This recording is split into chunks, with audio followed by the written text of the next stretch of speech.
porque es un tema que en el marco de los derechos humanos cobra total vigencia.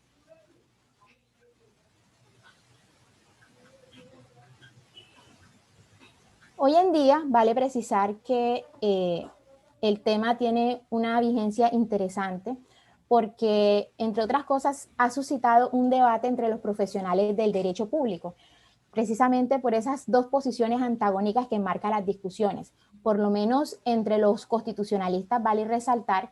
que ellos afirman que ante reformas constitucionales no es posible predicar la responsabilidad del Estado porque estos actos, ante una reclamación directa del administrado, carecen de control en sede de lo contencioso administrativo. Mientras tanto, la segunda postura propugna por aseverar que en los actos de poder constituyente se pueden generar unos daños, ya sean por desequilibrio en las cargas públicas o por fallas en el servicio, y que a la jurisdicción de lo contencioso administrativo no le atañe revisar ese ajuste normativo, sino determinar que con ocasión a la actividad constituyente hubo efectivamente un daño antijurídico y surge entonces el deber de reparar. Para el caso colombiano, en el caso de Colombia, en la década de los 90, hubo un cambio constitucional importantísimo.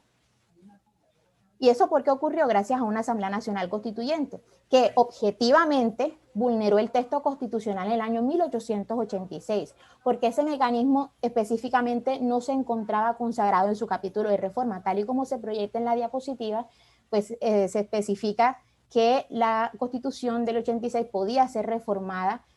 solamente por acto legislativo. Entonces, la anterior circunstancia jurídica fue declarada constitucional en ese sentido por la Sala Constitucional de la Corte Suprema de Justicia de ese momento, ¿cierto? Y tuvieron una argumentación bastante interesante en donde le dieron incluso premanencia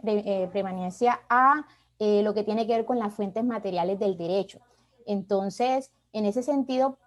de una buena vez se permitió la actividad de la Asamblea Nacional Constituyente y ese órgano transitorio, con miras a la entrada en vigor de la Constitución Política de 1991, suspendió los periodos electorales de 4 años a los congresistas elegidos en ese momento. Esa decisión suscitó las demandas en ese sentido de 3 congresistas, los señalo aquí. Esos 3 congresistas, los que fue Faisal Mustafa Barbosa, quien fuera senador de la República, Arturo López Urestra y Genaro Pérez Gutiérrez, representantes a la Cámara, interpusieron reparaciones directas que pretendían la declaratoria de la responsabilidad del Estado por estas actuaciones de la Asamblea Constituyente que conllevaron a la suspensión del periodo de 4 años, ya que el mismo periodo había comenzado el día 20 de julio de 1990 y a la fecha del mismo debía ser el 19 de julio de 1994. En aquella ocasión el Consejo de Estado, hay que decirlo, negó las pretensiones pues por considerar que la refundación del Estado, pues al sustituir la Constitución a través de Asamblea Constituyente, cuando actúa como órgano originado en el llamado constituyente primario, pues definitivamente esas actuaciones no son de control del Consejo de Estado, no son del control en sede de lo contencioso administrativo. Sin embargo, de esos fallos, particularmente llama la atención un salvamento de voto. Precisamente en el caso de Faisal Mustafa Barbosa, pues señala que claramente no se van a discutir esas decisiones en sede de lo contencioso administrativo, ¿cierto? Sino que se va a mirar es la causación efectiva del daño por la actividad constituyente. Cabe anotar, y creo que después de conocimiento de América Latina y del mundo, que nosotros vivimos en los últimos años un proceso de paz entre el gobierno y las Fuerzas Armadas Revolucionarias de Colombia, FARC, y aunque no se pactó, y hay que precisarlo, no se pactó un cambio de constitución, pues debe mantenerse incólume la parte dogmática del texto constitucional. Sí se hace necesario de una buena vez realizar unas reformas constitucionales y específicamente en el tema del poder político. A lo antecedente también hay que agregar la necesaria actualización de las normas constitucionales ante las nuevas realidades sociales. En el caso de presentarse una constituyente, pues de esta parte considera que las actuaciones, aunque sean en el marco de las normas, pueden ocasionar daños antijurídicos si surge la necesidad de demandar la reparación de dicho daño, pues acompañado obviamente de la declaratoria de responsabilidad patrimonial del Estado por actos del Poder Constituyente. Aunque hay que decirlo, la jurisprudencia del Consejo de Estado ha sido vacilante y apática a reconocer lo plausible, pues quizás por la aparente ausencia de norma aplicable. En ese sentido, con este ambiente, nosotros en la universidad nos formulamos una pregunta de investigación que tiene que ver cuáles son los fundamentos jurídicos entonces para determinar la responsabilidad del Estado colombiano por actos del poder constituyente. Nosotros nos propusimos analizar desde la doctrina y las normas vigentes los lineamientos para la declaratoria de responsabilidad patrimonial del Estado por daños ocasionados en el ejercicio de esa facultad reformadora de la Constitución. Para ello, nosotros nos planteamos unas subpreguntas. La primera, ¿existen límites al poder de reforma constitucional en Colombia? ¿Cuáles serían las normas que sustentan ese juicio de responsabilidad estatal por actuaciones del poder constituyente? Y finalmente, ¿cuál es el medio idóneo para pedir la declaratoria de responsabilidad del Estado por actos del poder constituyente y cuáles serían esos posibles juicios de imputación? Metodológicamente fue una investigación de base jurídica, ¿cierto? Fundamentada en el paradigma cualitativo, porque el problema abordado tiene como punto de partida las normas del ordenamiento jurídico colombiano, fue de carácter bibliográfica, exploratoria, descriptiva respecto al contenido del objetivo que ya nosotros nos hemos trazado. Y en ese sentido se utilizaron como fuentes las secundarias porque se analizaron las constituciones políticas, tanto la del 86 como del año 91, las leyes aplicables, el desarrollo jurisprudencial y doctrinal respecto al tema de responsabilidad del Estado. Hay que precisar primero, antes de entrar a responder, que a nivel doctrinal se ha debatido el tema. El tema sí ha tenido un debate interesante. Por lo menos el investigador Edwin Alonso, creo que es de la Universidad Santo Tomás, él hablaba en uno de sus trabajos que Aurió consideraba que la labor del poder constituyente originario se desarrolla sin condiciones. Eso en la doctrina quedó muy fijado. Vidal Campos también señalaba pues, que existían ciertas limitaciones, por lo menos hablaba de los límites suprapositivos del valor justicia, los pactos preexistencia y la propia realidad social. Él resumió en ese trabajo, que lo resalto mucho, ese debate sobre si el poder de reforma tendría que ser limitado o no. En el caso colombiano, la Constitución Política de Colombia resalta en su título número 13 los mecanismos de reforma constitucional, particularmente en el artículo 374, dice que la Constitución podría ser reformada por el Congreso de la República a través de acto legislativo, por asamblea constituyente o por referéndum. En los siguientes artículos pues ya viene la regulación de los requisitos para la presentación de lo que tiene que ver con el proyecto de acto legislativo, la asamblea constituyente y del referendo reformatorio constitucional. De lo anterior se colige que en nuestro país la Constitución sigue un procedimiento bastante reglado y de hecho la jurisprudencia de la Corte Constitucional ha sido enfática en ello. Por ejemplo, una sentencia que a mí personalmente me gusta muchísimo porque intentó amparar, y mejor dicho, más que un intento, lo amparó el principio fundante de la democracia propio de un Estado social de derecho, la sentencia C-141 de 2010, con ponencia del magistrado Humberto Sierra Porto, aplica el juicio de sustitución de la Constitución y encuentra que esa ley, la 1354 de 2009, por medio del cual se convoca un referendo constitucional que pretendía someter a consideración del pueblo pues la segunda reelección del expresidente Uribe, pues ahí manifestó que sustituye abiertamente los ejes fundamentales de nuestra Constitución política, haciendo énfasis en ese sentido. Nosotros, en virtud de pronto un estado de opinión, no podemos pretender desnaturalizar el Estado social de derecho. Eso por un lado ya queda pues allí de presente, ¿no? Aunque en Colombia se recite desde distintos frentes que no existen cláusulas pétreas, porque eso se viene dicho, en España sí existen cláusulas pétreas, pero hay ciertos artículos contentivos de principios constitucionales que pues realmente ha resultado ser inmodificables. Por ejemplo, el Estado Social de Derecho, porque contempla derechos fundamentales, los cuales tienen en su esencia la dignidad humana, y favorablemente el núcleo de los derechos fundamentales contenidos tanto en la Constitución política como en el desarrollo jurisprudencial que viene siendo interpretado por la propia Corte, coincide en lo estipulado a nivel internacional con los instrumentos de protección. Entonces, cambiarlos en ese sentido sería sustituir la Constitución y desconocer nuestros derechos inherentes por nuestra condición humana, e ir en contravía pues también de los instrumentos internacionales sobre derechos humanos. Entonces, en virtud de lo anterior, dejamos por dicho que desde la propia Constitución y la jurisprudencia y la experiencia internacional se puede inferir que el poder de reforma constitucional en Colombia es realmente limitado. En cuanto a los fundamentos constitucionales y legales del juicio de responsabilidad estatal por actos del poder constituyente,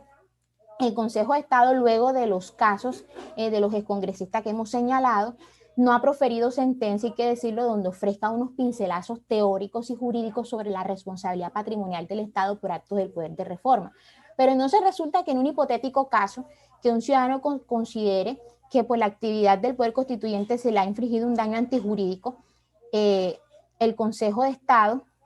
con base al artículo 90 de la Constitución Política, puede valerse de la argumentación jurídica de la responsabilidad del Estado por hecho del legislador. De hecho, hay un trabajo muy interesante que realizaron en Barranquilla, Shirley Agudelo y Michelle Calderón. Ellas traen de manifiesto una sentencia del Consejo de Estado, si no estoy mal es la 16421, que estudió la responsabilidad extracontractual del Estado por la expedición de normas sobre las cuales realmente en sede de lo contencioso administrativo no se está discutiendo de su legalidad. Y se refieren así a la responsabilidad de ese Estado regulador tanto en su nivel constitucional como en los órdenes legislativo y administrativo, cuando a pesar de esa licitud o legitimidad, las normas están causando un daño antijurídico. Se resalta entonces que la responsabilidad estatal que se predica en esas circunstancias coinciden con el régimen de responsabilidad aplicable al daño especial. Cuando se estudia la responsabilidad en su nivel constitucional, pues se aduce que no se podría ir al Consejo de Estado a controlar los actos del poder constituyente, como ya se sabe, porque definitivamente, y hay que resaltarlo, son actos políticos, ¿ya? Que representan las decisiones del poder soberano. En cuanto a la responsabilidad por hecho del legislador, se señala que siendo este un poder constituido y reglado, no es válido predicar su responsabilidad aduciendo al carácter político de sus actos. Entonces se ubica de relieve que es posible valerse de los anteriores argumentos, pues para venir a declarar la responsabilidad del Estado en ese sentido, ya que el poder no es absoluto, pues que sea una carta abierta para vulnerar derechos constitucionales fundamentales. Por ello, si en Colombia acontece una reforma constitucional con el cumplimiento de los mandatos establecidos por la propia Constitución y la jurisprudencia de la Corte Constitucional, y dicha reforma llega a causar un daño antijurídico, pues que se ha quebrantado el equilibrio de las cargas públicas, es probable la procedencia de la declaratoria de responsabilidad estatal por daño especial y su fundamentación constitucional reposa en el artículo 90. Además del artículo 90, en el artículo 93 superior, los tratados y convenios internacionales ratificados por el Congreso que reconocen derechos humanos tienen prevalencia en el ordenamiento jurídico interno, y en virtud de esa suscripción por parte del Estado colombiano de la Convención Americana de Derechos Humanos, también existe ese deber de aplicación de su articulado y de interpretación que de la misma efectúa la Corte Interamericana de Derechos Humanos. O sea, no puede ser arbitraria la actuación del Estado al proferir normas, o en el tema que los ocupan en este escenario en la mañana de hoy, pues en tema de reformas constitucionales. Ahora bien, el Consejo de Estado no solo se ha valido del artículo 90 constitucional y los principios antes mencionados, sino que ha recurrido a otros principios en este tema, por ejemplo, el principio como la equidad y la confianza legítima. En ese sentido, la confianza legítima ha sido definida, por ejemplo, por la jurisprudencia como un principio mediante el cual el ciudadano debe poder evolucionar en un medio jurídico estable y previsible en el cual pueda confiar. En ese sentido, también hay que precisar, por lo menos en el año 2013, el Consejo de Estado, en materia de responsabilidad del Estado, por hecho del legislador, adicionó a su argumentación jurídica la confianza legítima, y el Consejo de Estado lo precisó. La ley exequible también puede quebrantar la confianza legítima y por consiguiente ser patrimonialmente responsable. Entonces ahí deja de manifiesto en ese mismo sentido que por más que la legislación sea o cumpla con unos niveles constitucionales, si está haciendo un daño surge también entonces el deber de repararlo. Entonces, por ejemplo, hay un autor, Cifuentes, no recuerdo el nombre, que también establece que de manera pues que si se presenta una hipótesis en donde el legislador genera un daño a un número plural de personas, las suficientes pues para considerar que el presupuesto de la especialidad del daño no se cumple en esas situaciones completamente válido, y sería un evento en que al perderse ese requisito sine qua non para el daño especial como título de imputación, pues no podría pues hablarse de esto como un escenario adecuado para abordar ese escenario. Entonces, ¿qué sucede? Que si se trasladan esos razonamientos antecedentes al tema objetivo, que les comento en la mañana de hoy muy brevemente en virtud del tiempo, es prudente aseverar ese vínculo inevitable y necesario entre el principio de confianza legítima y el ejercicio del poder político. Pues como nosotros ciudadanos, a través de mecanismos de participación, nosotros investimos de poder a los órganos derivados en ese sentido para llevar a cabo reformas constitucionales de ser necesario, porque eso se hace. Y dicha actividad pues debe ser siempre realizada respetando la confianza legítima depositada por parte del pueblo a dichos órganos, así sean de carácter transitorio como en el caso de la Asamblea Constituyente. De lo contrario, Si no se acepta esa condición, se está desconociendo la Constitución misma, los tratados internacionales específicamente sobre derechos humanos que fueron ratificados por Colombia. También hay algo muy interesante y es el tema de la responsabilidad objetiva y subjetiva por reformas constitucionales exequibles o inexequibles en Colombia. Nosotros ya unos minutos antes habíamos dicho que existe suficiente argumentación para exigir, por ejemplo, por vía de reparación directa, la declaratoria de responsabilidad del Estado por actos del Poder Constituyente, cuando se genera pues un daño jurídico en virtud de la actuación constituyente, de la actividad constituyente. Y en el mencionado supuesto, el título de imputación, pues daño especial, se evidencia porque hay un real rompimiento del equilibrio de las cargas públicas y el de los ciudadanos afectados, ¿cierto? Él o los ciudadanos afectados no estaban en el deber jurídico de soportar dicha lesión. Eso está fundamentado en el artículo 90 de la Constitución Política. También procede la reparación directa bajo el título de imputación de daño especial cuando el acto constituyente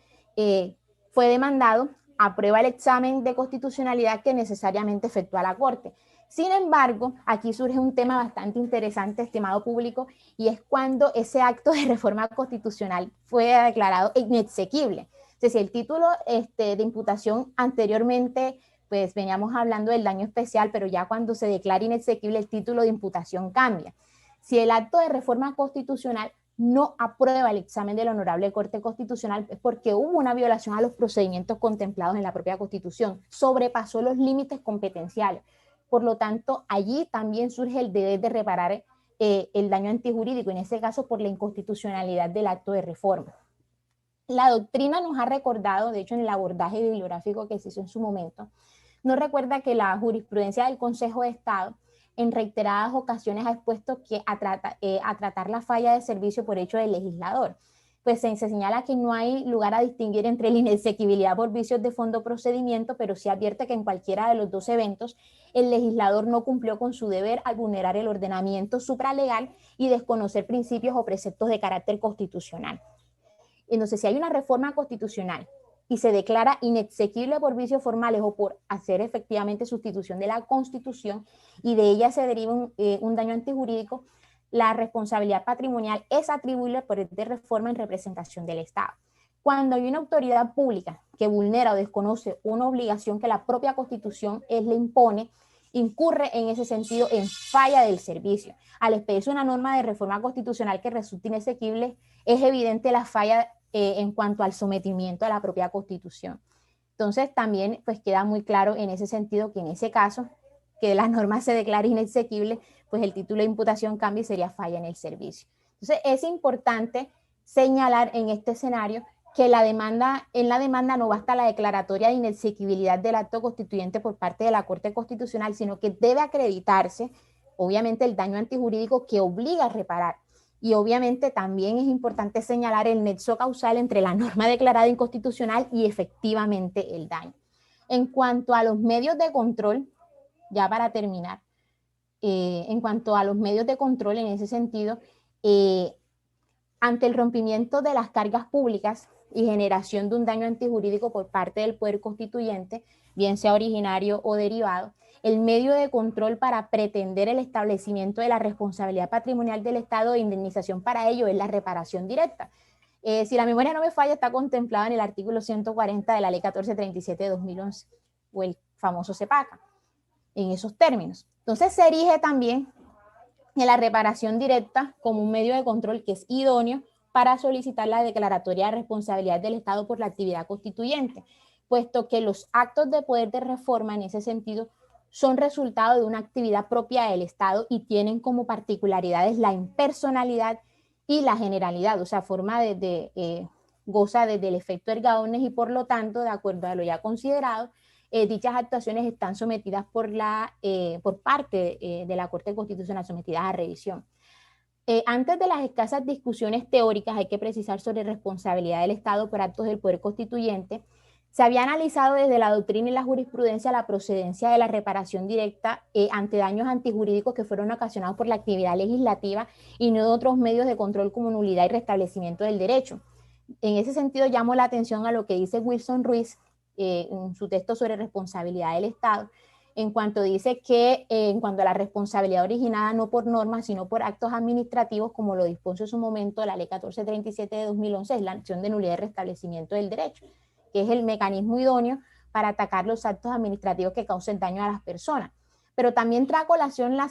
sentencia del 2007 del Consejo de Estado, que precisa que si el particular cuestiona la legalidad del acto administrativo, no es factible pues realizarlo por vía de reparación directa, pues conforme a la línea jurisprudencial solo es precedente conocer en sede de esta acción bajo el régimen de responsabilidad por daño especial, de demandas contra actos administrativos pues cuya legalidad no se discute. Entonces, de cara a un daño antijurídico, producto de un desequilibrio de las cargas públicas en el ejercicio del poder constituyente, es posible demandar la reparación del mismo a través del control pues, que está estatuido en el artículo 140. Si el acto de reforma producto de la actividad constituyente es declarado inexequible por el Tribunal Constitucional, en el caso nuestro, la Corte, es adecuada la reparación directa bajo el título de imputación falla del servicio. Adicional a ello, en cuanto al desarrollo jurisprudencial y doctrinal, en el supuesto caso que en Colombia se apruebe una asamblea constituyente y los actos que este cuerpo colegiado temporal, porque así se define en la doctrina, realice, se suprimen los periodos de congresistas, los afectados en ese sentido pueden fundamentar su demanda en la defraudación de la confianza legítima porque su elección popular, que fue también manifestación popular del pueblo, el constituyente primario, favorecieron el surgimiento de la confianza, puesto que ellos iban a ejercer ese cargo público por un periodo de 4 años, ¿cierto? Estando así ante una realidad objetiva, cierta y creíble. La reforma de la Constitución en el caso planteado generó también una defraudación de la confianza legítima de los congresistas, entre otras cosas porque fue de una forma intempestiva y respetando pues, los tiempos que previamente se habían establecido en cumplimiento del propio ordenamiento jurídico, pues en las normas está contemplado antes de ser reformada el periodo para los cargos de elección popular. Una probable solución, por así decirlo, y me disculparán el término un poco salomónica en el marco constitucional vigente, para el respeto de las prerrogativas de los congresistas como derecho adquirido, se hubiera erigido la adopción de un régimen de transición que respete mínimamente el periodo lectivo de los legisladores y no repetir los errores del ayer. ¿Qué daños se pueden reclamar en ese sentido? Daño emergente, de lucro cesante, daño moral, daño a la salud incluso. La demanda puede prosperar porque en el derecho nosotros hasta que no tengamos la sentencia no podemos hablar, o puede ser adversa a las pretensiones de la misma, por lo cual también en ese sentido, si es adversa a las pretensiones de la demanda, puede proceder la apelación para que el ACCOEN, pues en ese sentido revise lo decidido por el ACCOEN. Pero ahora surge otra pregunta también y me meto mucho en el tema del litigio, porque también como litigante esas cosas suceden y esas son unas reflexiones que nosotros nos hacemos. Si hay un fallo adverso en segunda instancia por parte de la jurisdicción de lo contencioso administrativo, ¿qué otras vías jurídicas pues dispone el demandante para hacer valer sus derechos y pedir la reparación del daño? Entonces aquí sale a la palestra la acción de tutela para pedir el restablecimiento de los derechos fundamentales como el debido proceso, el acceso a la justicia, la dignidad humana, hasta el mismo Estado social de derecho, no sin antes recordar y puntualizar ante la aciaga práctica de algunos colegas de sugerir la acción de tutela como medio principal para resolución de controversias y reconocimiento de derechos, no sin antes pues haber agotado todas las acciones legales preeminentes para ello, que la acción de tutela es de carácter residual y subsidiario porque debe agotarse todas las acciones defensivas anteriormente. En dicha acción debe señalarse los defectos que ese fallo de segunda instancia detenta en ese sentido. También hay algo muy interesante y es que se puede predicar la responsabilidad internacional del Estado de Colombia por parte y ante la Corte Interamericana de Derechos Humanos por la recepción de su jurisdicción y suscripción de sus tratados que versan sobre derechos humanos, lo cual exige a los estados firmantes de los tratados y protocolos adicionales que sus normas internas no pueden chocar con lo que ya se está estatuido en sede convencional. De hecho, en la investigación también se encontró un caso de aplicación del control convencional en abstracto, que fue el caso Barrios Altos versus Perú, que fue una sentencia del año 2001. Se declaró responsable internacionalmente al Estado del Perú por unas actuaciones que acaecieron en el gobierno de Alberto Fujimori. Eso fue en los años 80. De hecho, surgió en los años 80 el grupo Sendero Luminoso, se generó todo un conflicto armado, pues en donde muchas personas, nos relata la historia, perdieron la vida y como defensa del gobierno Fujimori instauró un escuadrón de eliminación que se llamó el Grupo Colina. Y en ese concurrieron miembros, hay que decirlo, de las fuerzas militares del Estado, y así quedó probado dentro de la sentencia. Se probó que este grupo armado paraestatal cometió en su actuar graves violaciones a los derechos humanos, ejecuciones extrajudiciales mayoritariamente, siendo una de las más sangrientas lo que sucedió en el Barrios Altos de la ciudad capital, bajo la premisa de desaparecer a cualquier ciudadano que se le acusara de ser militante de Sendero Luminoso. Entonces, frente a esos acontecimientos, el Senado de ese país, en ese sentido, inició unas respectivas investigaciones. Sin embargo, y hay que decirlo con un término un poco político, hubo mucha malicia por parte del presidente Fujimori, disuelve el Senado y estableció un Congreso Constituyente Democrático. Y ese órgano expidió unas leyes de amnistía aplicables pues, a los militares, miembros de la policía y civiles que participaron